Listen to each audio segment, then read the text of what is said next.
Na efektívne využitie kreatínu z pohľadu naberania svalstva a sily je vhodné užívať kreatín v dávke 0,1 g na kilo telesnej hmotnosti. Najúčinnejšia forma kreatínu je klasika monohydrát, keďže tento prešiel mnohými štúdiami za posledné desiatky rokov. Nasycovaciu fázu robiť nemusíš, takisto ho nemusíš pridávať do nejakého sacharidového nápoja, ako to niekedy bývalo mýtom. Nie je potrebné ho suplementovať ráno alebo večer, proste si ho behom dňa daj. Ak ti to vyhovuje ráno, tak si ho daj ráno, ak ti to vyhovuje večer, tak večer.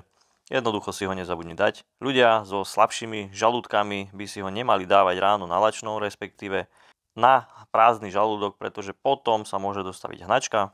Ideálne je si ho dať po jedle v nejakom nápoji. Môžete ho užívať dlhodobo, bez vedľajších účinkov. Ľudia, ktorí majú problém s obličkami, by ho užívať nemali. Naopak zdraví ľudia naprieč mnohými štúdiami pri dlhodobom užívaní a pri obrovských dávkach nemali s obličkami žiadne problémy. Takže, že ti kreatín môže poškodiť obličky, je tiež vyvratený mýtus. Takisto je vyvratený mýtus aj to, že kreatín spôsobuje vypadávanie vlasov, takže ani toho sa báť nemusíš. Vypadávať vlasy ti budú, ak máš vrodenú nejakú predispozíciu, ak to máš geneticky dané od svojich predkov, ale určite nie kvôli kreatínu. Ak sa zaujímaš o doplnky výživy, hoď mi follow a ak sa chce niečo spýtať, napíš do komentu.